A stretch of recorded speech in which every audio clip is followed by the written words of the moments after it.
నమస్కారం. పుణ్య గోదావరి తీర్థ కదంబంలో భాగంగా నేడు మనం పశ్చిమ గోదావరి జిల్లాలోని కొవ్వూరు పట్టణంలో ఉన్నాం.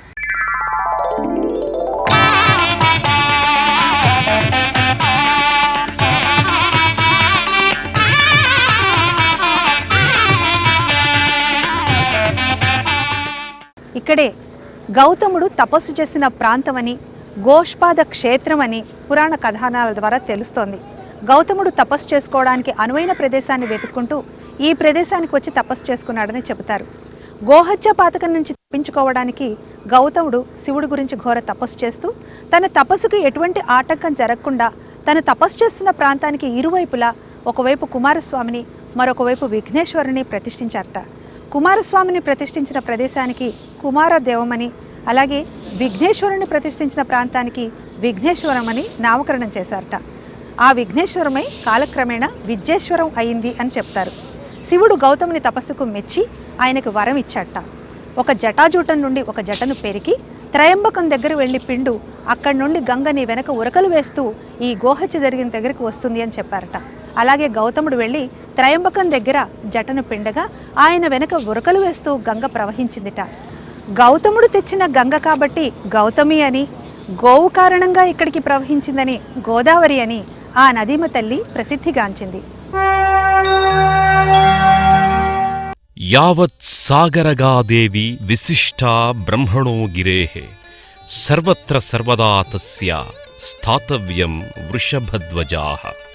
పుణ్యంపు రాసులై పుట్టి సాగరాన్ని చేరే సకల నదుల్లో బ్రహ్మగిరిపై ఉద్భవించిన గోదావరి విశిష్టమైనది.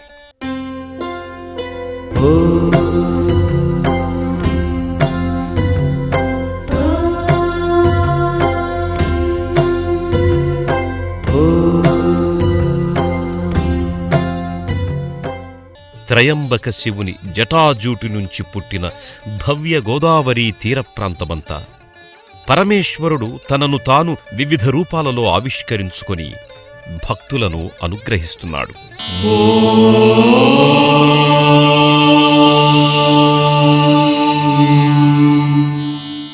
పురాణకాలంలో ప్రస్రవణాచలాన్ని భేదించి పాపిడికొండలుగా మార్చిన గోదావరి దేవకూటమైన పట్టిసాద్రి వీరేశ్వరుని పాదాలను అర్చిస్తుంది. అక్కడ్నుంచి తన అవతార పరమార్థాన్ని నెరవేర్చుకోవడానికి గోష్పద క్షేత్రం దిశగా వడివడిగా సాగిపోతుంది. జీవనదివిగా ఒక మోక్షనిధివిగా పండ్లు పూలు పసుపుల పారాణి రాణిగా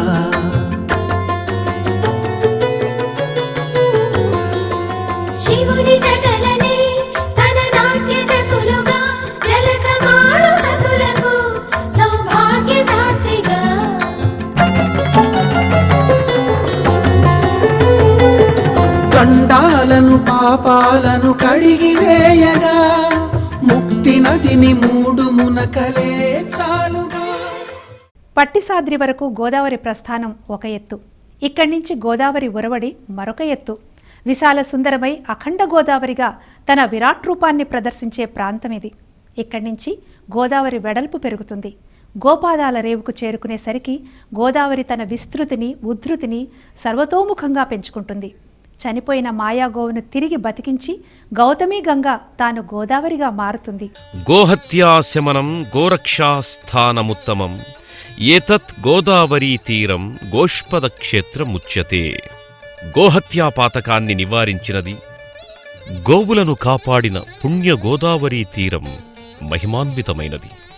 అందులోనూ గోష్పద క్షేత్రం మరింత మహిమాన్వితమైనది.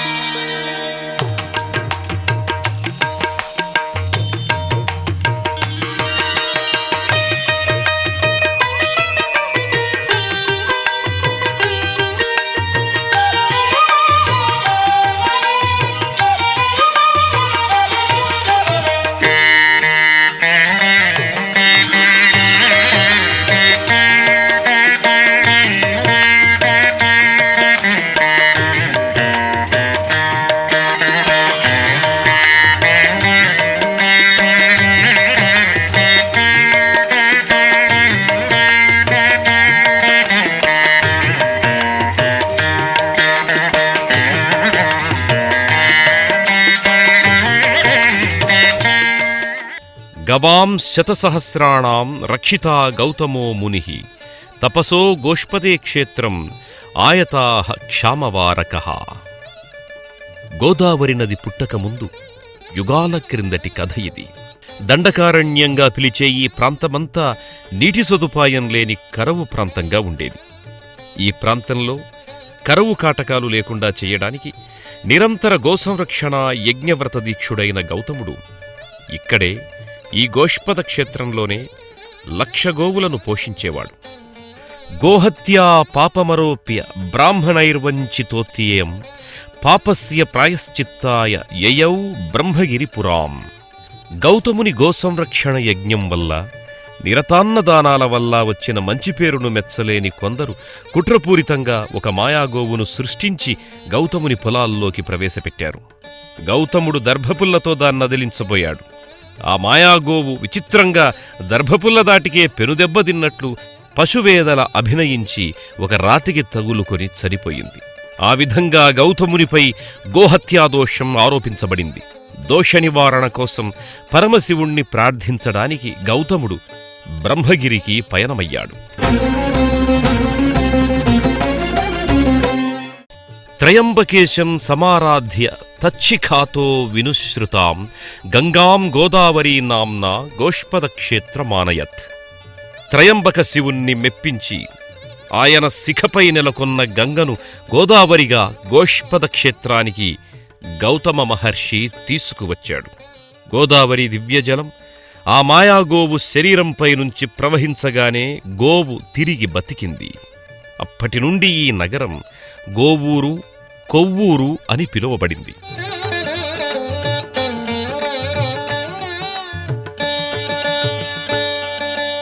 పశ్చిమ గోదావరి జిల్లాలో నెలకొని ఉన్న కొవ్వూరు నగరంలో గోష్పాద పుణ్యక్షేత్రం ఎంతో పురాణ ప్రసిద్ధమైనది. సప్తర్షుల్లో ఒకరైన గౌతముని ఇక్కడే తపస్సు చేశాడని చెప్తారు.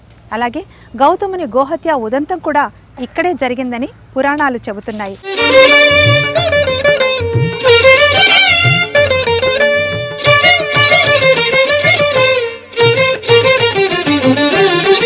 కొవ్వూరు ప్రాంతానికి వచ్చేటప్పటికి అఖండ గోదావరిగా వెలసిల్లింది. ఈ నీరు తీసేసినప్పుడు ఇక్కడ ఒక దిబ్బ ఉండేదిట.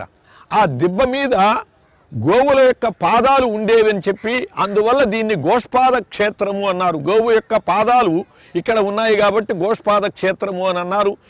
గోష్పద క్షేత్రం శివ పంచాయతన దేవతాక్షేత్రం. ఇక్కడ బాలాత్రిపుర సుందరి సమేత సుందరేశ్వరుడు కొలువుదీరి ఉన్నాడు. గౌతమ మహర్షి కలలో కనిపించి గోదావరిలో కొట్టుకు వచ్చిన శివలింగంగా ఈ సుందరేశ్వర స్వామి ప్రఖ్యాతి వహించాడు. ఈ పంచాయతన దేవతాక్షేత్రంలో 5 దివ్యలింగాలు మనకు దర్శనమిస్తాయి.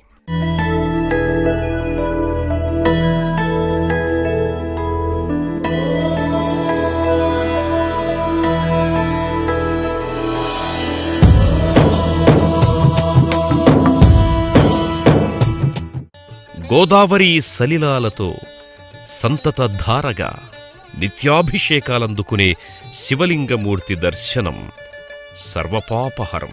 ప్రభుం ప్రాణనాథం విభుం విశ్వనాథం జగన్నాథనాథం సదానందభాజం భవద్భవ్యభూతేశ్వరం భూతనాథం శివం శంకరం శంభుమీశానమీడే. గళేరుండమాలం తనౌ సర్పజాలం మహాకాలకాలం గణేశాదిపాలం జటాజూటగంగోత్తరంగై విశాలం శివం శంకరం శంభుమీశానమీడే. ఇక్కడ ఉన్నటువంటి విశ్వాసాలు, ఇక్కడ ఉన్న పరిసరమైనటువంటి గాథల్ని ఆధారంగా ఇక్కడ చెప్పే విషయం ఏమిటంటే అసలు గౌతమ మహర్షి ఇక్కడే తపస్సు చేసి ఇక్కడే గోదావరిని ఏర్పాటు చేశాడు. కానీ ఆ మాయాగోవు యొక్క మరణము కూడా ఇక్కడే జరిగింది అని చెప్పి ఇక్కడ చెప్తున్నటువంటి ఐతిహ్యం. నందీశ్వర, భృంగీశ్వరాది ప్రమథగణ సేవితుడైన సుందరేశ్వర స్వామి ఇరుపక్కల వినాయక, కుమారస్వామి విగ్రహాలు కానవస్తాయి. బిల్వపత్రాలతో, శ్వేతార్క పత్రాలతో, వివిధ పుష్పజాతులతో అలంకారాలందుకునే ఆర్వాచీన శివసుందరేశ్వర లింగానికి కైమోడ్చుదాం.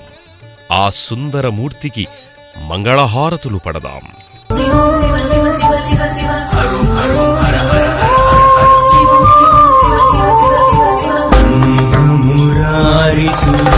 మురారిసురార్చితలింగం నిర్మలభాసితశోభితలింగం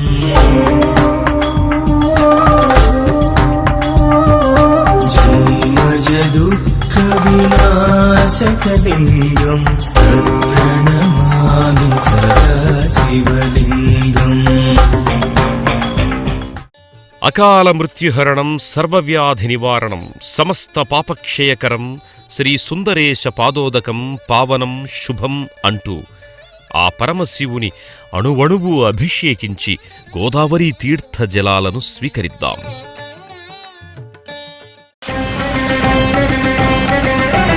అక్షరాయాతి నిరపేక్షాయ పుండరీకాక్షాయ శ్రీవత్సలక్షణాయ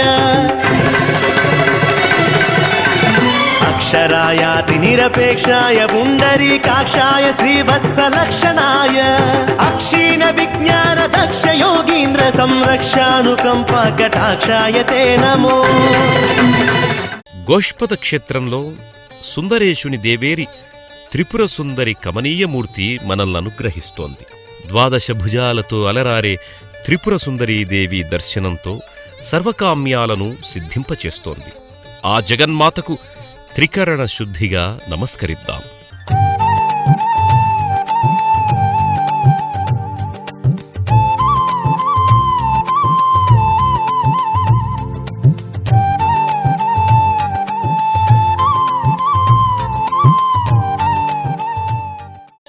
గోష్పద క్షేత్రం కొవ్వూరులో సుందరేశ్వరుని ఆలయంతో పాటు మహావిష్ణు క్షేత్రమైన సుందర గోవిందుని ఆలయం కూడా నెలకొని ఉంది. జగన్మోహన గోవిందుడంటేనే సుందరుడు. అయినప్పటికీ సుందరేశ్వర క్షేత్రంలో నెలకొల్పిన గోవింద మందిరం కాబట్టి ఈయనను సుందర గోవిందుడు అన్నారు. శ్రీ మహావిష్ణువు కూడా ఈ గోష్పాద క్షేత్రానికి సమీపంలోనే ఉన్నాడు. ఇక్కడ ఉన్నటువంటి స్వామిని సుందరేశ్వరుడు అంటారు. అలంకార ప్రియుడైన శ్రీ మహావిష్ణువు నానావిధ పరిమళ పుష్పాలతో తులసిమాలలతో దివ్యాలంకార శోభితుడై వెలుగొందే సుందర గోవిందుని కన్నులారా చూసి తరించండి.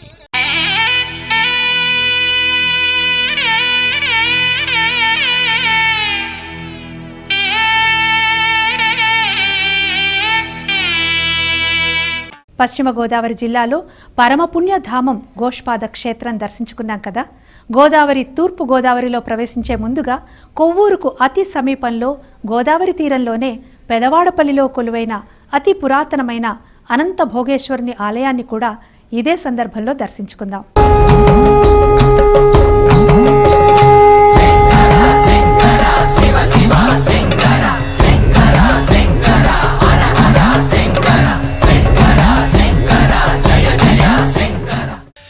భోగమోక్షంబులతిపాప బుద్ధులకున్ కరుణనొసగెడు ప్రత్యక్ష కల్పశాఖి అఖిల గంధర్వ యక్షసిద్ధాది దివ్య వంద్యునకు మృక్యదను భక్తవత్సలునకు. దండకారణ్య మధ్యభాగంలో గోదావరి తీర వాడపల్లి క్షేత్రంలో గౌతమ మహర్షి శిష్యుని కలలో కనిపించి తనకు తానుగా స్వయం వ్యక్తుడైన అనంత భోగేశ్వరుని ఆలయం అదిగో అల్లదిగో.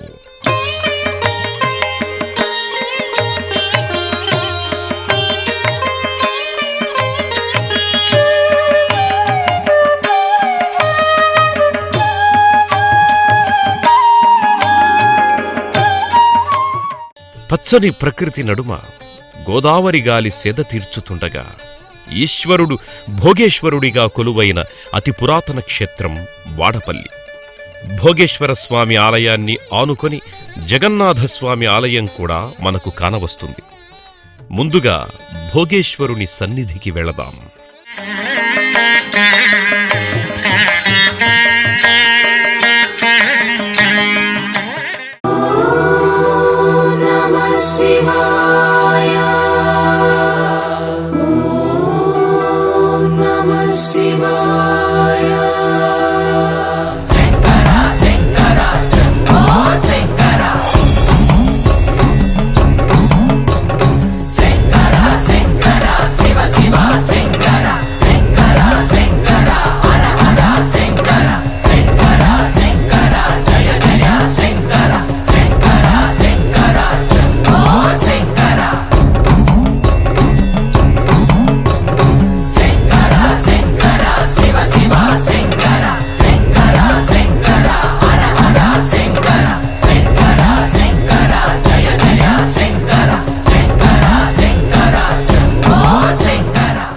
పశ్చిమ గోదావరి జిల్లా వాడపల్లి ప్రాంతంలో భోగేశ్వరుని ప్రతిష్టకు ముందుగా మహర్షులు తవ్విన స్వామివారి బావి ఇదే.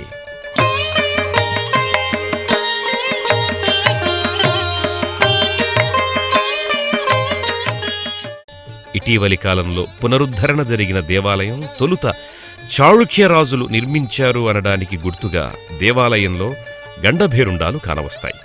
రెండంతస్తులుగా ఉన్న ఆలయ శిఖరం మొదటి అంతస్తులో ఇంద్రాది దిక్పాలకులు, రెండో అంతస్తులో శివకుటుంబంతో పాటు త్రిమూర్తుల విగ్రహాలు ఉన్నాయి.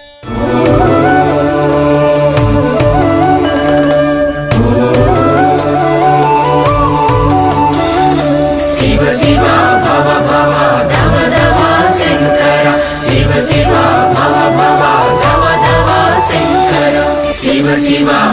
భవ ధవ ధవ శంకర, శివ శివ భవ భవ ధవ ధవ శంకర, గంగాధర హర గౌరీ వర శివ, గంగాధర హర గౌరీ వర శివ, శివ శివ భవ భవ ధవ ధవ శంకర, శివ శివ భవ భవ ధవ ధవ శంకర, గంగాధర హర గౌరీ వర శివ, గంగాధర హర గౌరీ వర శివ, శివ శివ భవ భవ ధవ ధవ శంకర, శివ శివ భవ భవ ధవ ధవ శంకర, గంగాధర హర గౌరీ వర శివ, గంగాధర హర గౌరీ వర శివ.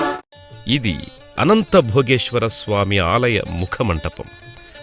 భోగేశ్వరుని మ్రోల నిలిచిన ప్రాచీన శిలాశిల్పితమైన నందీశ్వరుడు. నంది అనుమతి తీసుకుని అంతరాలయ ప్రవేశం చేస్తే సాక్షాత్ శివదర్శనం.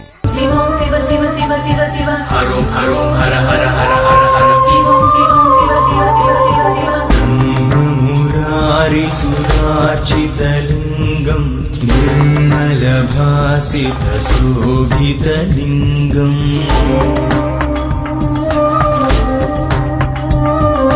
జన్మజదుఃఖ వినాశకలింగం, తత్ప్రణమామి సదా శివలింగం.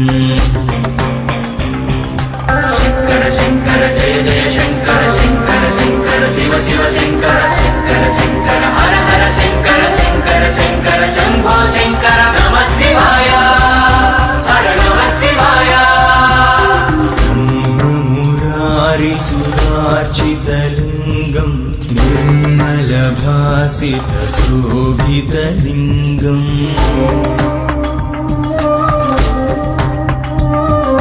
జన్మజదుఃఖ వినాశకలింగం, తత్ప్రణమా. భోగేశ్వర, నీ అనంత భోగములకు భద్రమస్తు అనుకుంటూ దివ్యమంగళ నీరాజనాన్ని సమర్పిస్తారు భక్తులు. ఇక్ష్వాకు వంశంలో దండకుడు అని ఒక రాజు ఉండేవాడు. ఇదంతా కూడా ఆ దండకుని యొక్క పరిపాలనలో ఉన్నటువంటి భాగమే. ఆయన యొక్క శిష్యుడిగా కొన్నాళ్ళు ఉంటూ ఆ శుక్రాచార్యుని యొక్క కుమార్తెని ఆమె కాదన్నా కూడా బలాత్కారం చేశాడు. దానివల్ల శుక్రాచార్యుడి కోపం వచ్చి ఈ దండకుని రాజ్యమంతా కూడా మట్టి వర్షం కురుస్తుంది కొంతకాలం పాటు అని చెప్పి అంటం వల్ల ఇదంతా కూడా మట్టి వర్షం కురిసి మొత్తం రాజ్యమంతా నాశనమైపోయి ఇదంతా కూడా వనమైపోయి దండకారణ్యము అని చెప్పి పేరుతో ఇది పిలువబడ్డది. అటువంటి దండకారణ్యంలో మహాములందరూ కూడా తపస్సు చేస్తూ ఉండేవాళ్ళు. గౌతమ మహర్షి ఆయన శిష్య పరివారం కూడా ఈ ప్రాంతమంతా కూడా తలో చోట కూర్చొని తపస్సు చేస్తూ ఉండేటటువంటి వాళ్ళు. ఆ పరమశివుడు స్వప్నంలో సాక్షాత్కరించి నేను ఇక్కడ ఉన్నాను అని చెప్పి ఆయన ఆ అనంత భోగేశ్వరుడు. మామూలుగా మనము దైవ కైంకర్యంలో అనంత భోగోస్తు అని చెప్పి చెప్పుకుంటూ ఉంటాం. దానికి నిదర్శనంగా ఈ అనంత భోగేశ్వరుడు నేను ఫలానా చోట ఉన్నాను అని చెప్పి ఆ శిష్యునికి సూచన చేశాడు. ఆ గౌతమ శిష్యుడు అక్కడ ఉన్నటువంటి భూమిని తవ్వితే అక్కడ అద్భుతమైనటువంటి శివలింగం కనపడ్డది. అదే ఈ అనంత భోగేశ్వర లింగం. ఆయన ఇక్కడ ఉమాసహితుడై ప్రతిష్ఠితుడయ్యాడు. ఉమాసహిత అనంత భోగేశ్వర స్వామిగా ఈ పెదవాడపల్లిలో ఆయన వెలిసి ఉన్నాడు. అనంతర కాలంలో చోళరాజులు వచ్చాక ఈ ప్రాంతంలో ఉన్నటువంటి శివాలయాలన్నింటినీ కూడా ఉద్ధరించి దేవాలయాలుగా నిర్మాణం చేయాలి అని చెప్పి అనుకుని వాళ్ళు ఇక్కడ ఒక మహత్తరమైనటువంటి కూపాన్ని ముందు ప్రతిష్ఠ చేశారు, బావిని తవ్వించారు. దాన్ని స్వామివారి బావి అంటారు. ఆ బావిలో ఉన్నటువంటి జలాలు అమృతమయంగా ఉండి ఔషధి సహితంగా రోగాలను కూడా తప్పించేవి అనేటటువంటి ప్రతీతి ఇక్కడ ఉన్నది. భోగేశ్వరుని ఆలయానికి పక్కనే వేంచేసి ఉన్న జగన్నాథ స్వామి ఆలయం ఇదే. సుభద్ర, బలభద్ర సమేత జగన్నాథస్వామి దారుశిల్పమూర్తిగా ఇక్కడ భక్తులను అనుగ్రహిస్తున్నాడు.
దారుమూర్తిగా అంటే కొయ్యతో చేసినటువంటి విగ్రహంగా ఉంటాడో అలా ఇక్కడ కొయ్యతో చేసినటువంటి విగ్రహాలే బలభద్రుడు సుభద్రతో సహితుడై జగన్నాథ స్వామి ఇక్కడ ఆయన సేవలు అందుకుంటూ ఉన్నాడు.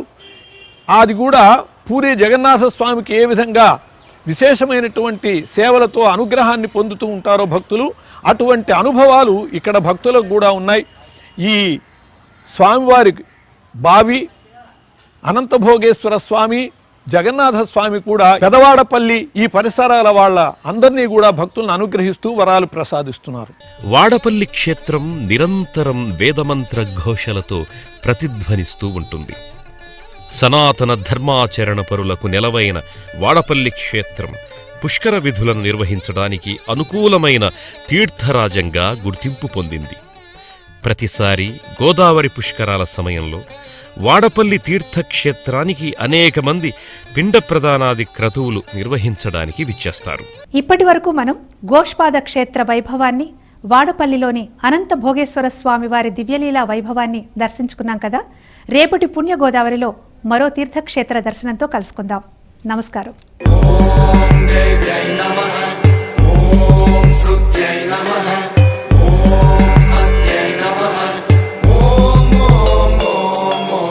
మూడు మునకలతోనే భక్తుల 3 జన్మల పాపాలను హరించే మోక్ష సాక్షి గోదావరి.